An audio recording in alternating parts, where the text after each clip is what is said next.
पहले चैप्टर के बिल्कुल अंतिम पड़ाव पर है। जो थ्योरीज थी वो लगभग हम सारी पढ़ चुके हैं और अब हम इसके लास्ट पोर्शन पे हैं। हमारा प्रयास ये रहेगा कि आज के वीडियो में हम इस चैप्टर का स्टडी वाला जो पोर्शन है उसको हम कंप्लीट कर लें और कल हम इसकी जो फाइनल एक्सरसाइज है उस फाइनल एक्सरसाइज के सारे प्रश्न, खासकर जो रिटन वाले प्रश्न हैं, उन्हें पूरा पूरा हल करें। ये हमारा उद्देश्य रहेगा, ये हमारा टारगेट रहेगा। और दो चीजें रहेंगी, एक तो जो प्रश्न वहां दिए गए हैं उनको हम पूरा हल करें और साथ ही इस बात को भी ध्यान रखते हुए प्रश्नों को हल करवाएंगे कि प्रश्न हल करने का दरअसल तरीका क्या होता है। कि अगर यही प्रश्न पूछे गए तब तो आप कर लेंगे, अगर प्रश्नों को घुमा फिरा दिया गया, कुछ और प्रश्न पूछ दिए गए तो आप क्या करेंगे। तो हम दोनों बातों पे ध्यान रखते हुए कल प्रश्नों को हल करवाएंगे और पहला चैप्टर हमारा 6-7 वीडियो में कंप्लीट हो जाएगा। और ऐसा नहीं है कि हमने बहुत जल्दबाजी में या भागते हुए ये कंप्लीट किया, हमने बहुत प्रॉपर तरीके से, बहुत अच्छे तरीके से इसको कंप्लीट किया। तो आज लास्ट इसमें थोड़ा सा बचा है, activities to promote mutual language यानी मल्टी लैंग्वेज, यानी मल्टी लैंग्वेज को प्रमोट करने के लिए कौन कौन सी एक्टिविटीज हम कर सकते हैं, उससे संबंधित कुछ एक एक्टिविटीज के बारे में यहाँ पे दिया गया है। क्या करना है, कैसे करना है। हालांकि ये प्रैक्टिकल सेगमेंट है, लेकिन फिर भी जब हम एक्टिविटीज के बारे में जानेंगे तो पीछे जितना हमने सीखा है उसकी हमारी जो पकड़ है वो थोड़ी और मजबूत हो जाएगी। तो देख लेते हैं, बहुत ज्यादा समय नहीं लगेगा। आज का वीडियो उतना ही लेंथ का रहेगा जितनी लेंथ के हमारे नॉर्मल वीडियो होते हैं, वैसे ही रहेगा। We have realised this fact that multilanguage is not about using different languages in the classroom, rather it is much broader concept। इतना हमने पढ़ा तो हम ये जान गए हैं कि मल्टीलैंग्वेज कक्षा में केवल कुछ भाषाओं का उपयोग करना नहीं है, बल्कि यह एक और बड़ा कॉन्सेप्ट है, ये ब्रॉडर कॉन्सेप्ट है, ये हम जान गए। This is about celebrating and respecting the language of every child and helping them feel valued, heard and understood. ये है क्या?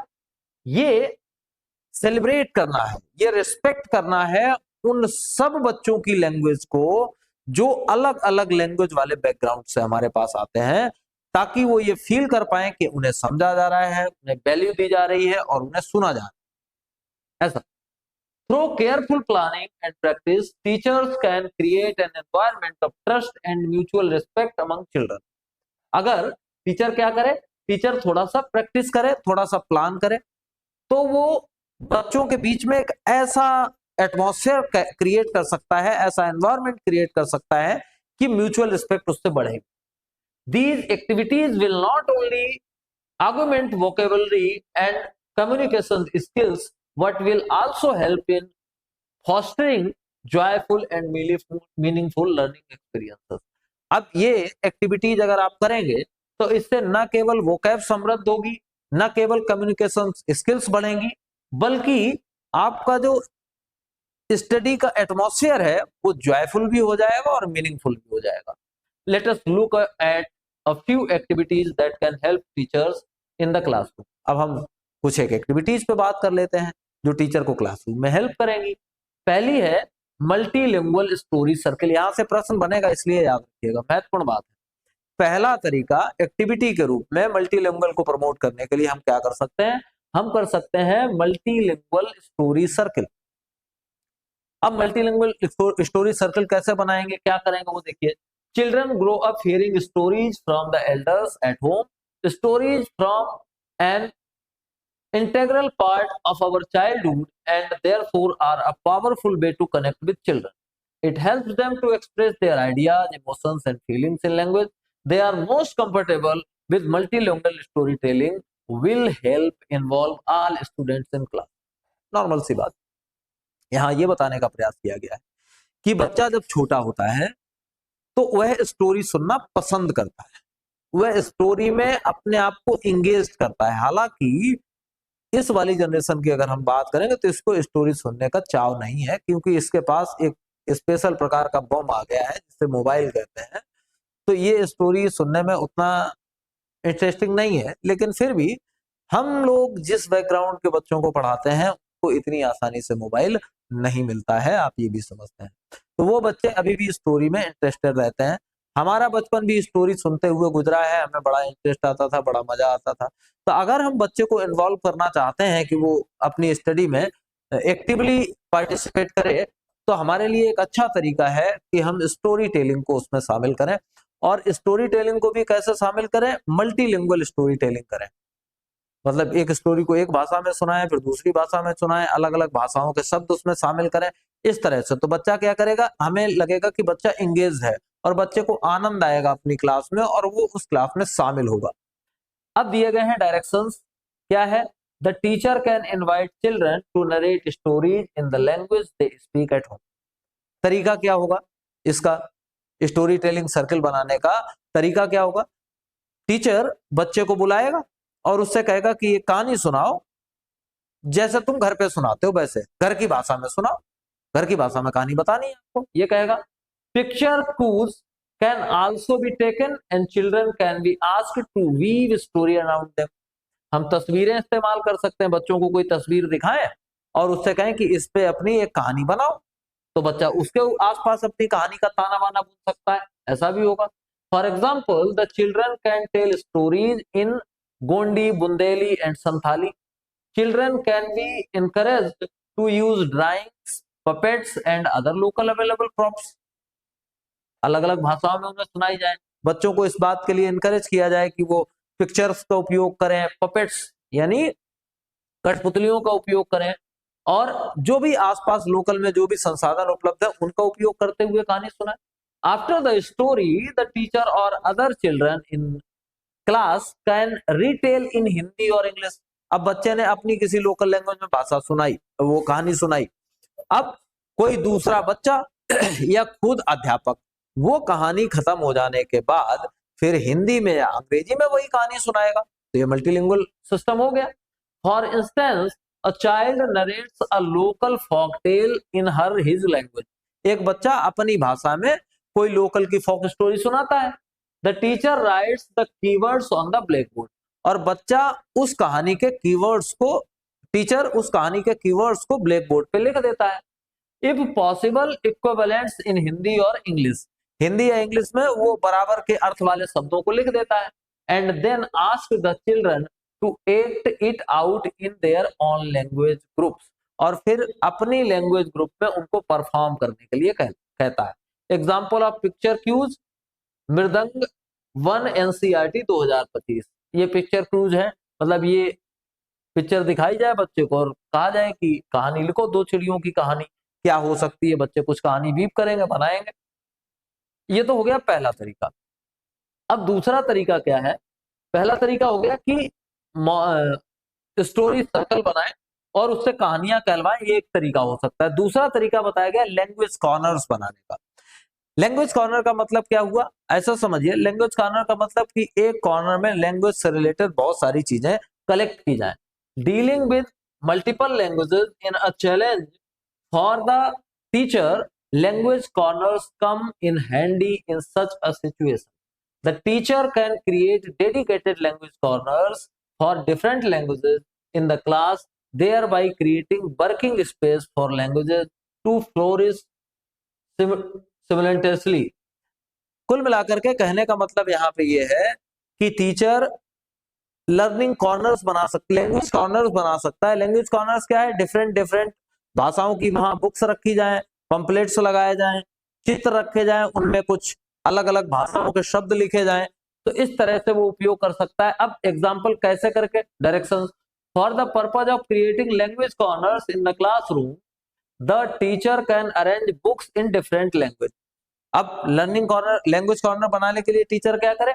अलग अलग भाषाओं की किताबें इकट्ठी कर ले, लाइक पिक्चर बुक्स, जैसे पिक्चर बुक्स इकट्ठी कर ले, कॉमिक्स इकट्ठी कर ले, और ट्रांसलेटेड स्टोरीज या अनुवादित की गई कहानियों की किताबें इकट्ठी कर ले।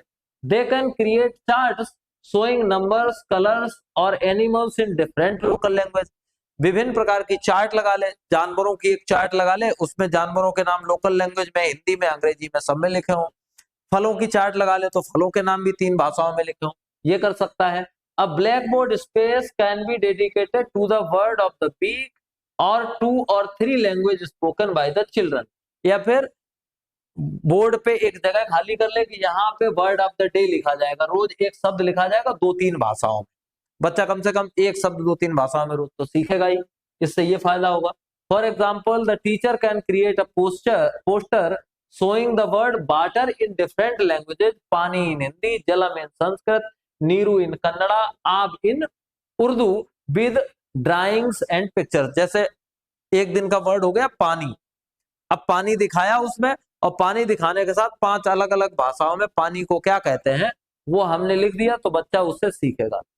एक तरीका हो गया स्टोरी का, दूसरा तरीका हो गया लैंग्वेज कॉर्नर का, अब तीसरा तरीका बताया गया है rhymes and songs in different languages, अलग अलग भाषाओं में कविताएं और गीत। कैसे?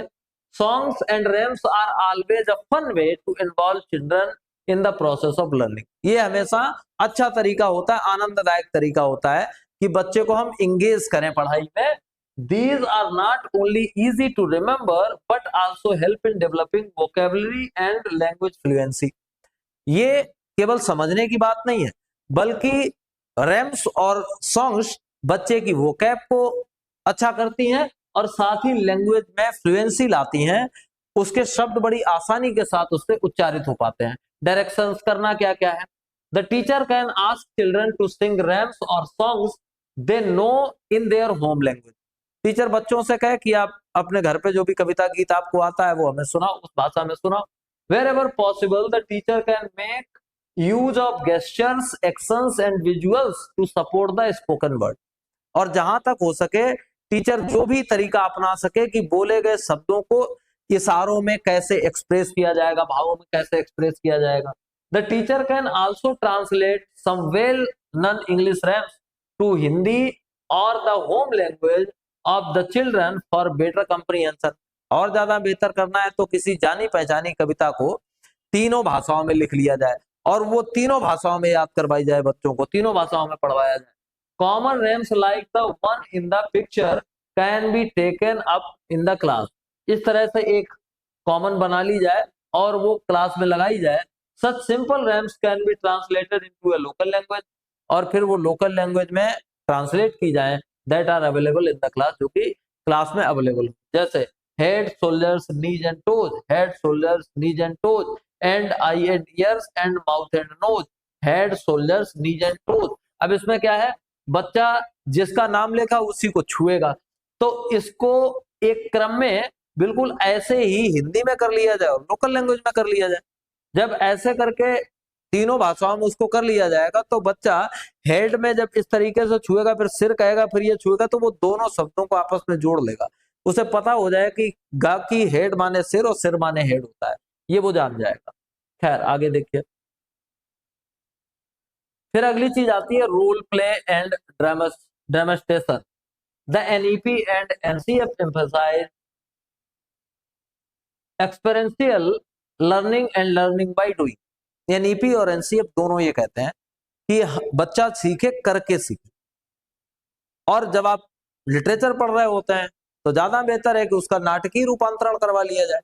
जब बच्चा खुद करेगा तो और ज्यादा बढ़िया सीख जाएगा, जब करेगा नहीं तो उतना अच्छा नहीं सीख पाएगा, जब करेगा तो और बेहतर सीख जाएगा। Pretend play is an important milestone of early childhood years. और प्रारंभिक के वर्षों में बहानेबाजी वाला जो नाटक होता है वो बड़ा अच्छा रहता है। And role play and demonstration make learning contextual, relevant and interactive. और जब ये सब काम करते हैं तो उनकी जो लर्निंग है वो रिलेवेंट भी होती है और इंटरेक्टिव भी होती है। Direction, the teacher can conduct role play based on contextual and local events in the classroom. कोई भी रोल प्ले करवाए, लोकल से कोई ऐसा कॉन्टेक्स्ट ले ले, वहां से करवाए। Pictures can be chosen from the textbooks, textbook से तस्वीरें ले ली जाए। And based on the pictures, और तस्वीरों के ऊपर role play activities can be organize, role play करवाया जा सकता है।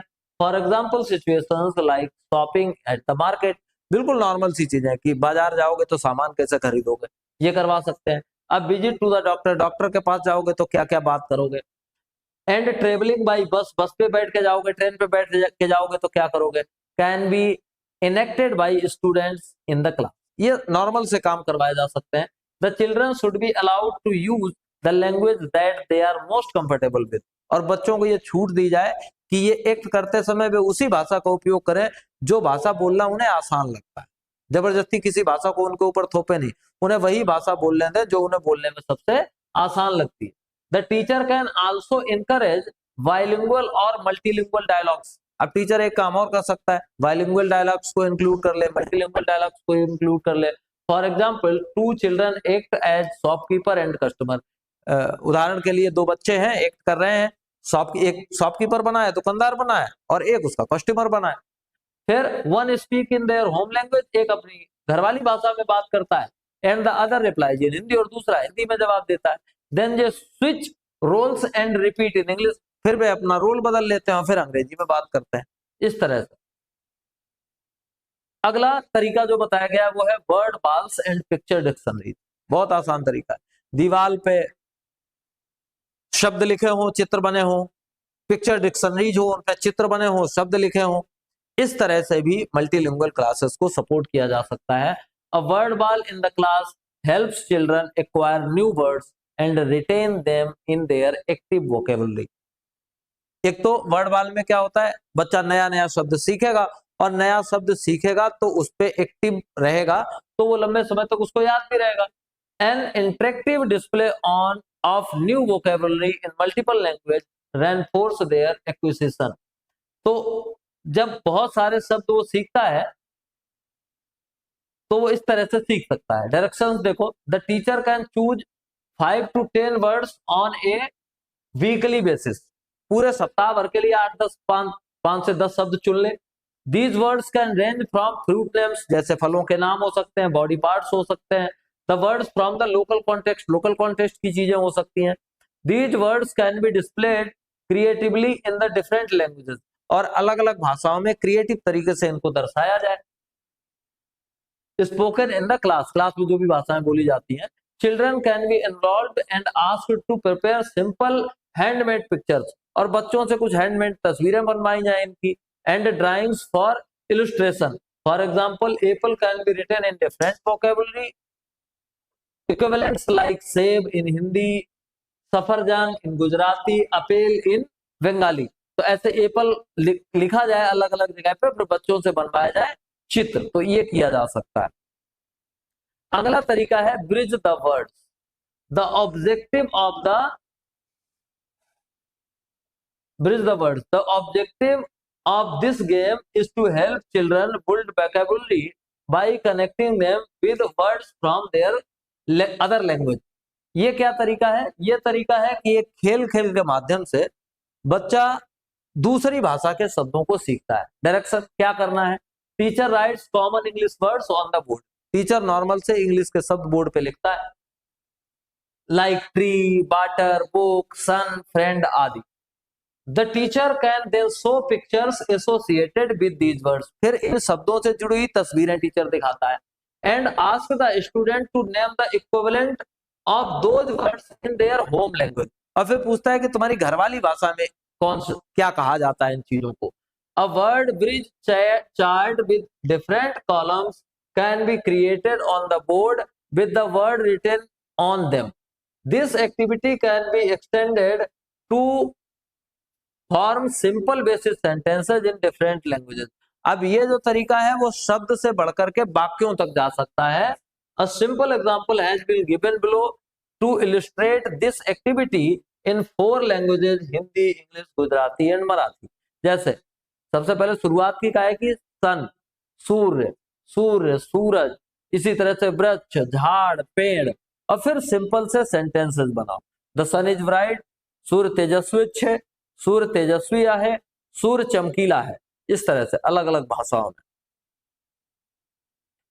अगला और सबसे इंटरेस्टिंग तरीका है स्पॉट द डिफरेंसेस। दो चित्र, दोनों चित्रों में थोड़ा सा अंतर, फिर बच्चा उनमें से अंतर पहचानेगा दोनों चित्रों में क्या अंतर है। जो चीजें मिसिंग है फिर उनके कई भाषाओं में उनको नाम पूछे जाएं, बताए जाएं, वो जिस भाषा को जानते हैं उसमें वो बताएं, फिर आप उनको ट्रांसलेट करके बताएं। तो इस तरह से बच्चा नए नए शब्दों को सीखेगा। The teacher can begin by showing a picture to the students first, She can ask the student to explain what is happening in the picture in their own language. Next, she can introduce a second picture similar to the first one, but a minimal difference between them.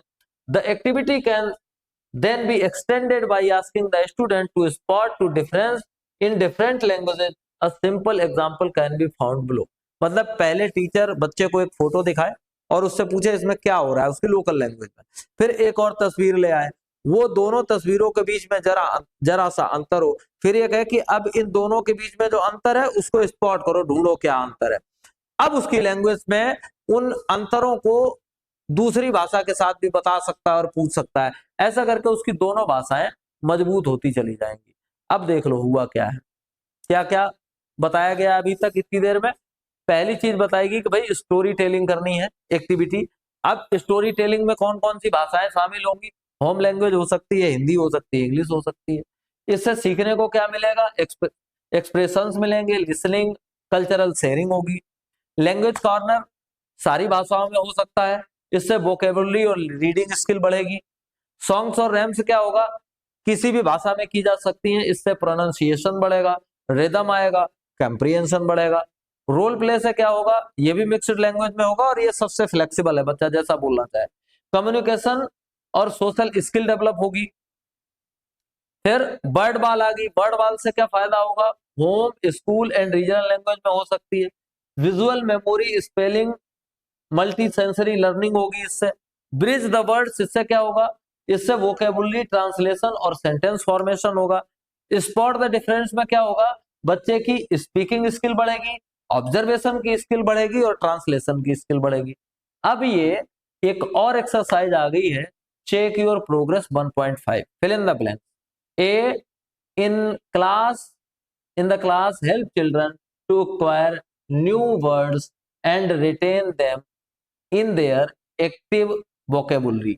दूसरा, the NEP and the NCF emphasize learning. अच्छा, एक बात मुझे याद आ गई, कल के video में मैंने ये कहा था, 2 प्रश्न दिए थे और मैंने ये कहा था कि आपको इन प्रश्नों के उत्तर लिखने हैं और उन उत्तरों को लिख के मेरे व्हाट्सएप पे भेजने हैं, तो मैं देखूंगा कि आपने कितना किया है। अभी आप लोगों ने खुद ये सुझाव दिया था कि आप प्रश्न दे दिया करो, और जिन्होंने सुझाव दिया था उन्होंने भी मुझे वापस नहीं भेजा लिख करके, तो ये तो बड़ी समस्या है। मतलब एक तरफ व्यक्ति लगा रहे और दूसरी तरफ कोई ध्यान नहीं। ठीक, खैर कोई बात नहीं। इधर जो प्रश्न है उनको जरा देख लो। Describe one multilingual classroom activity you would try and why. अभी 5-6 बताई गई हैं, उनमें से कोई एक लिखनी है। How can a word wall support multilingual learning? Word wall multilingual learning को कैसे सपोर्ट करती है? What is the importance of role play in supporting language use? List 2 activities that you use in your classroom. ये हो गया। अच्छा, इसको हम सबको करवाएंगे, जितनी भी एक्सरसाइजेज हैं उनके जितने भी रिटन क्वेश्चन हैं मैं सारे करवा दूंगा, परेशान ना। एक स्पेशल कल वाली क्लास रहेगी, वो केवल और केवल क्वेश्चन से रिलेटेड ही रहेगी।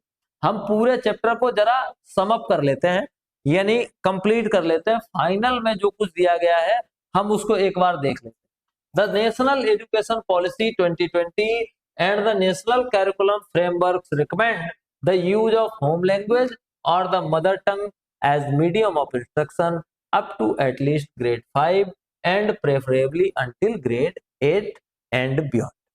महत्वपूर्ण पहली बात कि एनईपी और एनसीएफ दोनों ये कहते हैं कि बच्चे को कम से कम कक्षा 5 तक और ज्यादा बढ़िया रहेगा कि कक्षा 8 तक होम लैंग्वेज में माध्यम मानते हुए उसको पढ़ाना चाहिए। It recommends a smooth transition from the home language to the school language. ये भी कहता है कि घर वाली भाषा से स्कूल वाली भाषा तक का सफर धीरे से तय किया जाना चाहिए, अचानक नहीं। It also gives emphasize to bilingual multilingualism which is very commonly found in homes. ये इस पे भी जोर देता है जैसा कि घरों में पाया जाता है कि या तो 2 भाषाएं बोली जाए या 2 भाषाओं से ज्यादा। These language abilities of children should be seen as opportunities and not barriers। और बच्चों की जो बहुभाषा वाली व्यवस्था है इसको अपॉर्चुनिटी के रूप में स्वीकार किया जाना चाहिए। When utilized effectively, multilingualism help in promoting higher order thinking skill and building strong cultural identities। अगर आप सही से प्रयोग कर पाएंगे तो मल्टीलिंगुअलिज्म क्या करता है? बच्चे की थिंकिंग स्किल को बढ़िया करता है और साथ ही उसकी कल्चरल आइडेंटिटी को बहुत मजबूत कर देता है। Multilanguage is not a challenge to overcome but a treasure to embrace. Multilanguage एक चैलेंज नहीं है जिसे हमें जीतना है, बल्कि यह एक खजाना है जो हमें मिल गया है। The rich linguistic diversity of Bharat can be utilised as a powerful resource in the classroom. और भारत की जो विविधता है भाषाई आधार पे, उसे क्लासरूम में एक रिसोर्स के रूप में इस्तेमाल किया जा सकता है। When teacher effectively make use of multiple language that children speak in the class, they give way to classroom that they are inclusive, engaging and effective for all। और जब टीचर इन सारी चीजों का उपयोग करता है तो उसकी क्लास बहुत बेहतरीन बन जाती है। और फिर है 1.9 इंड एक्सपीरियंस। इंड एक्सपीरियंस में क्या है, ये खाली जगह है, कॉन्सेप्ट हैं, डिस्क्रिप्शंस हैं। तो अब जो भी बचा है इन सारे प्रश्नों को हम हल करेंगे। ये वाली एक्सरसाइज सबसे महत्वपूर्ण एक्सरसाइज ये वाली है। ये वाली एक्सरसाइज हम कल वाले वीडियो में हल करेंगे, क्योंकि अभी 2 दिन से थोड़ी समस्या चल रही है, तो इस चक्कर में मैं प्रॉपरली क्लास बनाने में भी असमर्थ रहा। तो 2 क्लासेस एक दिन मैंने इकट्ठी बना ली थी, वो पढ़ती नहीं। ये क्लास मैं जल्दबाजी में बना रहा हूँ, हो सकता है आज आपको वो आनंद की प्राप्ति ना हुई हो। मैं कल प्रयास करूंगा, थके हुए होने के बावजूद मैंने क्लास बना दी ताकि आज का दिन खाली ना जाए। कल मैं प्रॉपर तरीके से, बढ़िया तरीके से क्लास बनाऊंगा और उस क्लास में इस वाली एक्सरसाइज को बहुत कायदे से करवाऊंगा, एक एक प्रश्न, एक एक शब्द, बहुत कायदे से। क्योंकि अगर पहले पार्ट की एक्सरसाइज हमने बहुत अच्छे ढंग से कर ली तो आगे के लिए काम थोड़ा हल्का हो जाएगा। फिर अब अगर हम कीवर्ड्स तक आपको दे देंगे तो वो कीवर्ड्स या की पॉइंट्स का उपयोग करके भी आप प्रश्नों के उत्तर लिख पाएंगे। तो जुड़े रहिए जिज्ञासा के साथ और इस वीडियो को ज्यादा से ज्यादा शेयर कर दिया करिए, क्योंकि जिस हिसाब से मेहनत पड़ रही है उस हिसाब से तो व्यूज भी नहीं आ रहे हैं। तो फिर मुझे भी कभी कभी लगता है कि क्या ही फायदा इतनी मेहनत करने का। जितने लोग व्हाट्सएप ग्रुप में जुड़े हुए हैं उनमें से शायद बड़ी मुश्किल से चौथा हिस्सा या उससे भी कम लोग देख रहे हैं। शायद लोगों को ये लगता होगा कि ग्रुप में जुड़ जाने भर से उधर से कुछ कृपा आती रहेगी, वो कृपा अपने आप अंदर जाती रहेगी। तो ऐसा तो भाई नहीं है। अगर आप ग्रुप में हैं तो ग्रुप में होने से कुछ नहीं होने वाला। होने वाला तभी है जब आप साथ साथ चलेंगे, तभी उसका कुछ लाभ मिलेगा। तो बहुत बहुत धन्यवाद आप सभी का जुड़े रहने के लिए। फिर मिलेंगे कल इस एक्सरसाइज के साथ और बड़ी ही महत्वपूर्ण और एनर्जेटिक क्लास के साथ। तब तक के लिए नमस्कार।